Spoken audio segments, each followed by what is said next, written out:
My days were the same for many years. I woke up early. I made tea. I sat alone. Then I went to work. After work, I came home.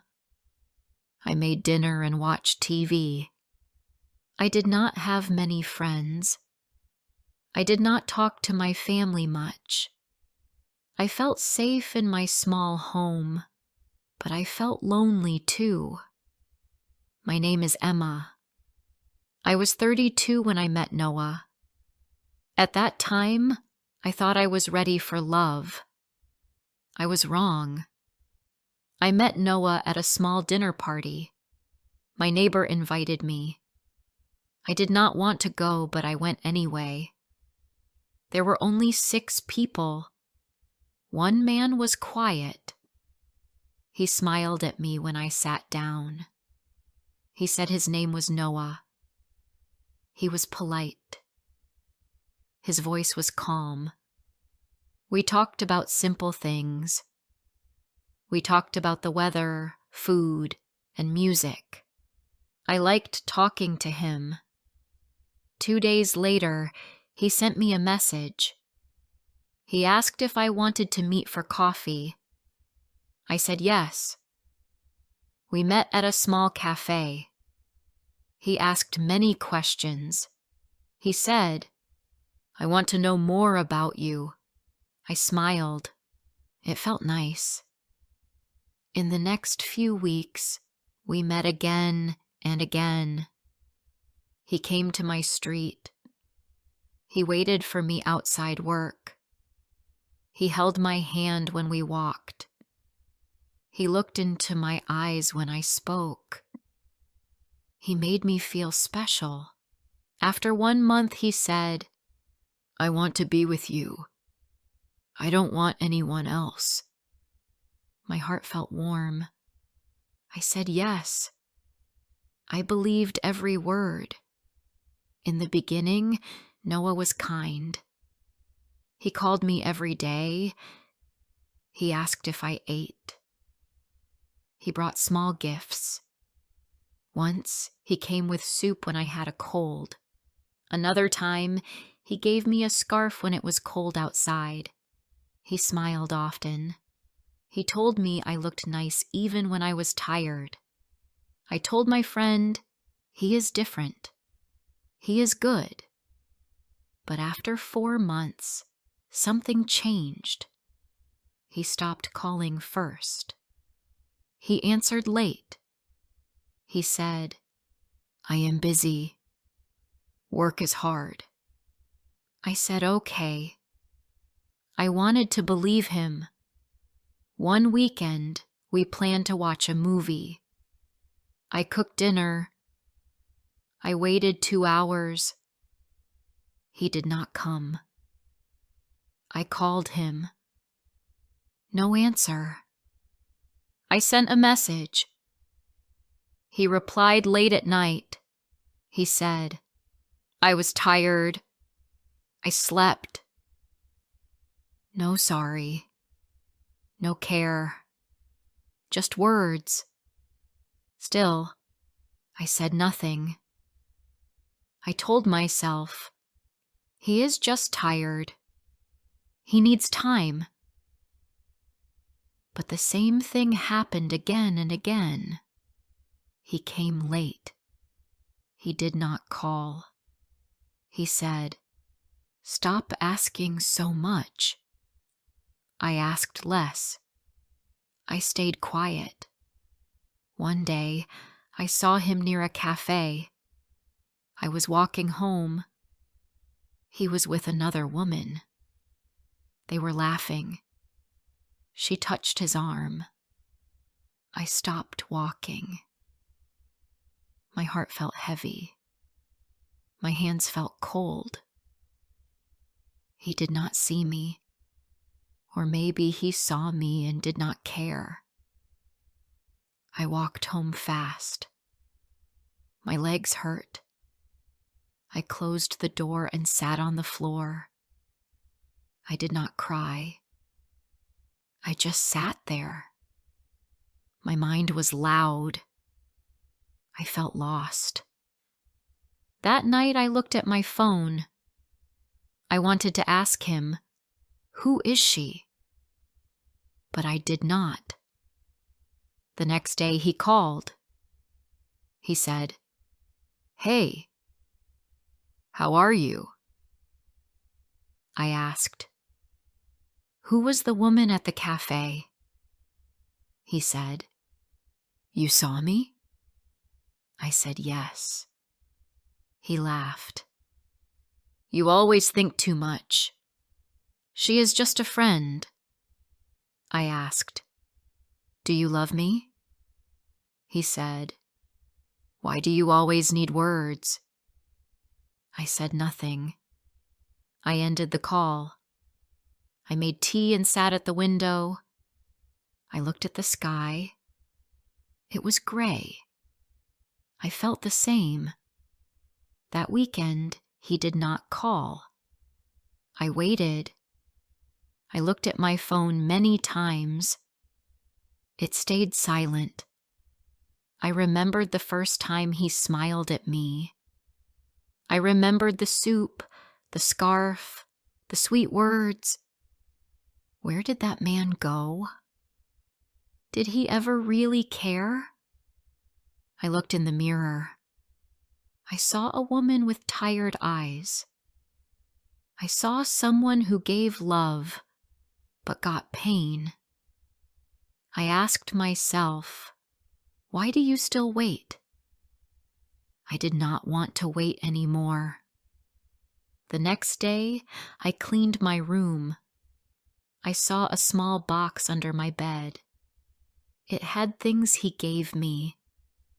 A pen, a bracelet, a small photo. I looked at them one by one. I did not cry. I closed the box and put it away. That evening, he sent a message. "Want to meet this week?" I looked at the screen. I did not answer. He sent another message. "Are you free?" I turned off my phone. I made dinner. I played soft music. I ate slowly. I breathed deep. I did not wait for his words. I did not need them. That night, I slept early. I did not cry. I did not dream. In the morning, I made tea. I smiled. A small smile, but real. He took my love for granted. But he would not take more. I gave him time. I gave him care. I gave him my heart. Now I gave myself peace. Before I share the rest of my story, I need to know, where are you listening from? Knowing someone hears me, understands me, gives me strength. The next morning, I woke up early. I made tea.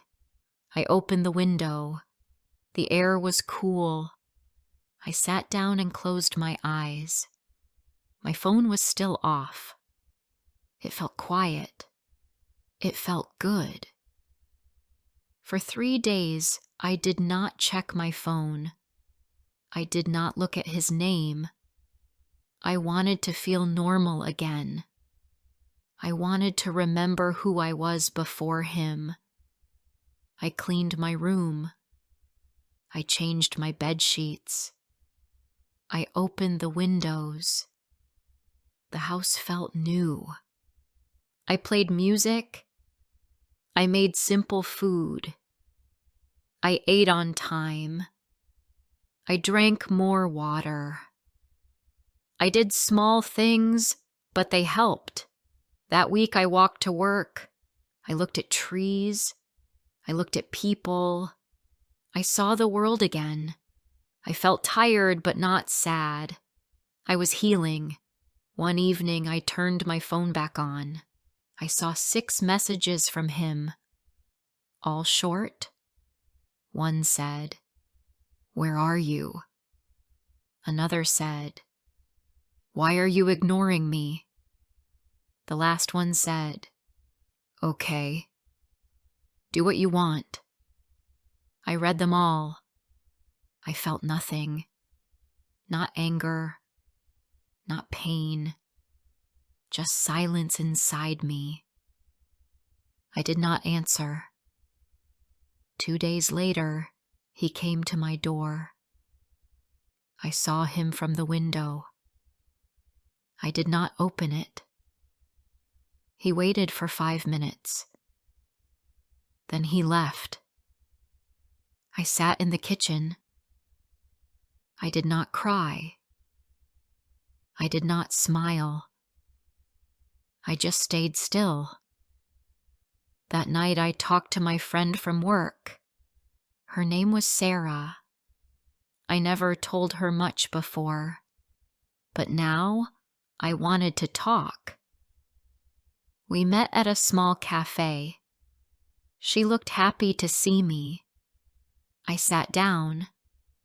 She said, "Emma, you look tired." I smiled and said, "I feel okay now." Then I told her everything. I told her about the small things, the late messages, the silence, the cold replies, the cafe girl, the pain. She listened. She held my hand. She said, "You loved him, but he didn't love you the same way." I said, "I wanted him to care." She nodded. "You gave him your best. He gave you less. That's not love." I felt a small tear in my eye, but I also felt peace. It felt good to say the truth. She smiled. "You are stronger now." I smiled back. After that, I felt lighter. Some days were still hard. I would wake up and feel lonely. I would think of his voice. I would remember the first time he held my hand. I would remember the good days. But I told myself, that man is gone. Or maybe he was never real. I wrote down one line in my notebook. I was not too much. He just gave too little. I did not write more. I did not need to. One Sunday, I took the small box from under my bed. I walked to the park. There was a small bin near a tree. I opened the box. I looked at the pen, the bracelet, the photo. I took a deep breath. Then I dropped them into the bin. I closed the box. I walked away. I did not look back. At work, I started talking to people again. I helped new staff. I joined them for lunch. I smiled more. People noticed. They said, "You look better these days." One man at work was kind. His name was Ben. He worked in the next room. He always said hello. He held the door for me. He smiled with his eyes, not just his lips. One day he asked, "Would you like to join us for lunch?" I almost said no, but then I said, "Yes. Thank you." We sat at a table with 2 others. We talked about food and music. He liked soft songs. I liked quiet ones too. We laughed once. It felt warm. He did not ask for my number. He did not say sweet things. He just listened. After lunch, he said, "I'm glad you came." I said, "Me too." I did not think too much. I did not dream. I just felt good for 1 hour. That night, I did not think of Noah. I felt proud. 1 week later, Noah sent another message. It said, "I miss you. Can we talk?"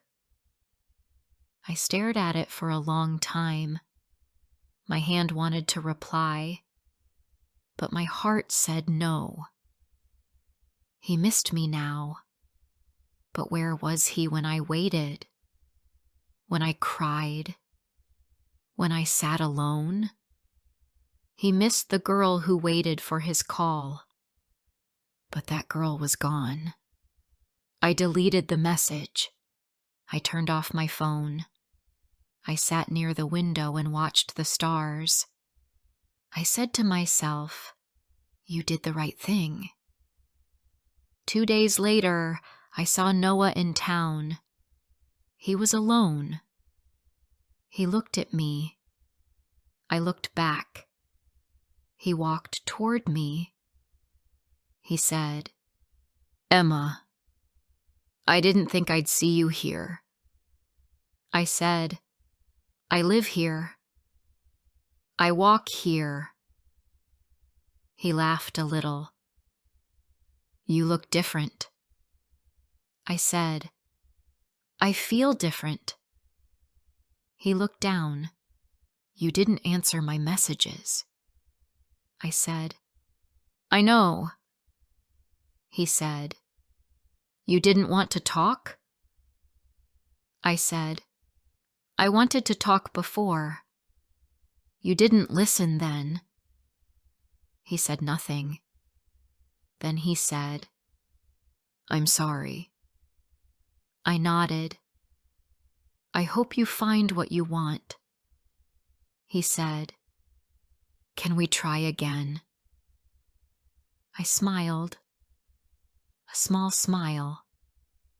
"No, Noah. I already tried." I walked away. I didn't look back. I didn't cry. I felt free. When I reached home, I took off my shoes. I made tea. I sat in the quiet. I thought about my heart. It still had small scars, but it was healing. It was beating for me now, not for someone else. The next day at work, Ben smiled at me again. I smiled back. He asked, "Want to sit outside during lunch?" I said, "Yes. I'd like that." And that was enough. I was not looking for perfect love. I was not looking for big words or fast promises. I just wanted someone who saw me, heard me, and stayed kind.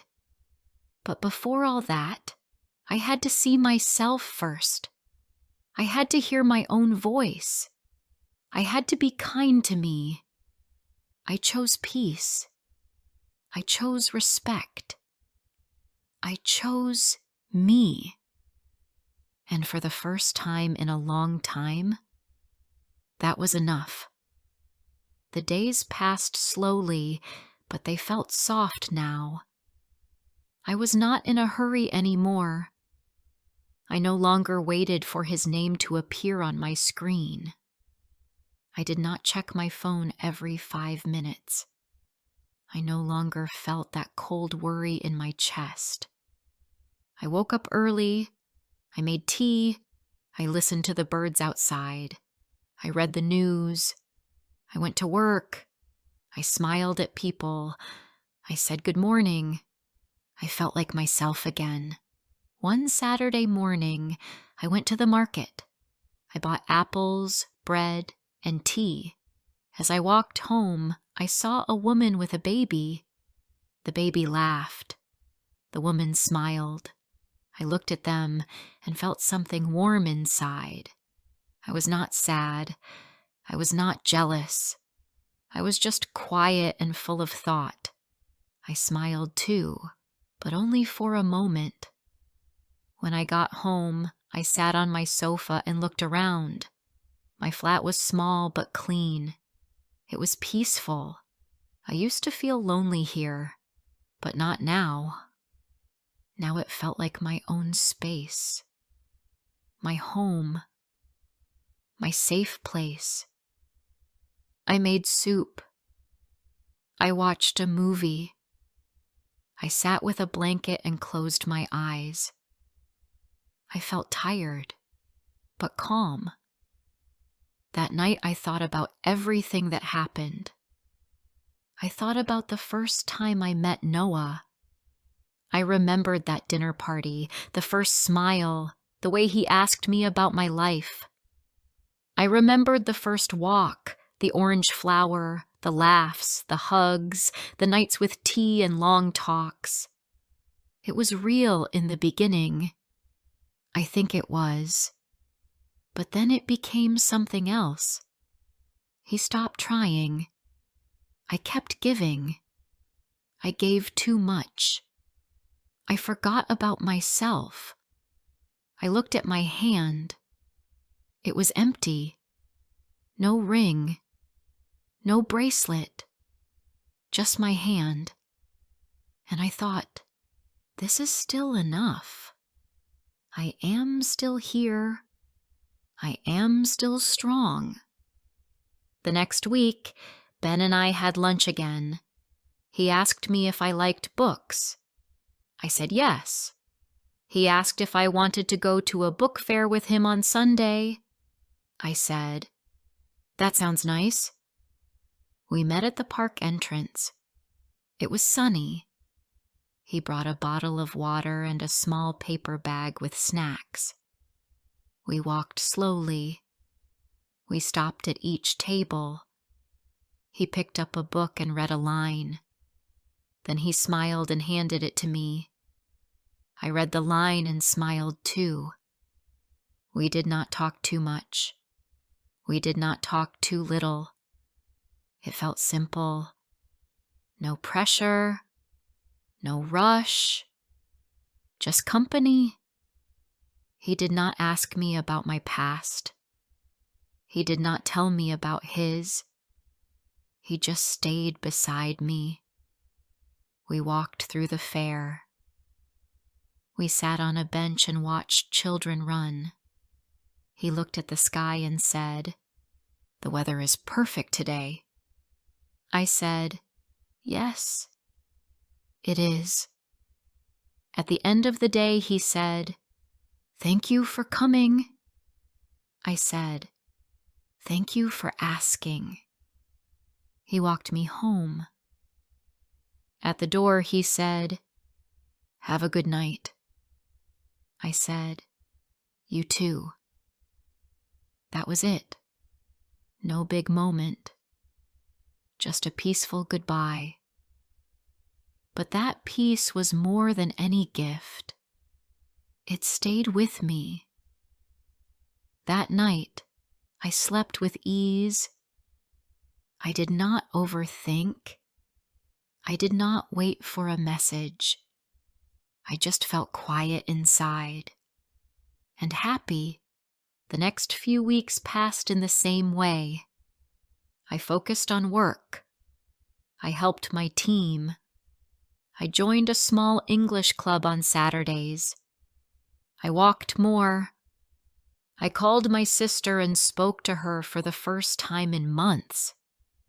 She said, "You sound different." I said, "I feel better." One day, while cleaning the kitchen, I found an old photo in a drawer. It was a picture of me and Noah. We were laughing in the sun. My arm was around him. My face looked happy, but I saw something else too. My eyes looked unsure. I saw it now, but I didn't see it then. I looked at the photo for a while. Then I put it in the bin. I took it outside. I didn't keep it. I did not want to hold on to things that hurt me. I wanted to make space for good things. One evening, Sarah called. She said, "There is a small music night at the cafe. Do you want to come?" I said yes. I wore a soft blue top and simple shoes. I didn't try too hard. I just wanted to feel good. When I reached the cafe, Sarah was already there. She smiled and waved. I sat beside her. The music started. It was slow and soft. I closed my eyes and listened. Halfway through the music, I looked around. I saw many couples. Some held hands. Some sat close. I didn't feel left out. I felt calm. I felt free. Sarah leaned close and asked, "Do you still think about him?" I took a sip of water and said, "Not in the same way. I remember, but I don't feel pain now." She smiled. "I'm glad. You deserve better." I nodded. "I know." A few days later, I went for a walk by the lake. The wind was soft. The sky was light blue. I watched the ducks in the water. I sat on a bench and took a deep breath. I thought about the girl I used to be. The girl who waited for his call, who checked her phone 10 times an hour, who cried in the shower. I wanted to hug her and say, "It's okay. You're going to be fine." I stayed on the bench for a long time. I thought about the woman I was now. I was not perfect. I still had fears. I still had scars. But I was strong. I was soft and strong. That was enough. Later that evening, Ben sent a message. It said, "Would you like to join me for a walk this weekend?" I smiled. I typed, "Yes." That would be nice. I did not feel butterflies. I did not feel panic. I just felt calm. That calm was better than any fire. The walk with Ben was peaceful. We talked about travel. We talked about food. He said he liked simple things. I said, "Me too." At one point, we stopped and watched the sun. It was orange and low. He said, "This is the best part of the day." I said, "Yes, it feels safe." He looked at me and said, "I like spending time with you." I looked back and said, "Thank you. I like this too." He did not try to hold my hand. He did not rush. He just stayed beside me. That was enough. That night, I looked at the sky and thought, this is what care feels like. It's not big words. It's not loud promises. It's not a fast start. It's quiet attention. It's steady kindness. It's feeling safe to be yourself. I did not know where this would go, but I knew this time I would not lose myself. I would not love someone who made me feel small. I would not stay where I was not seen. I would not give more than I had. I would love gently. I would speak kindly, and I would always choose peace over pain. Noah took my love for granted, but I gave it to myself again. I picked up my own heart and held it safe. And now when I walk into the world, I walk whole.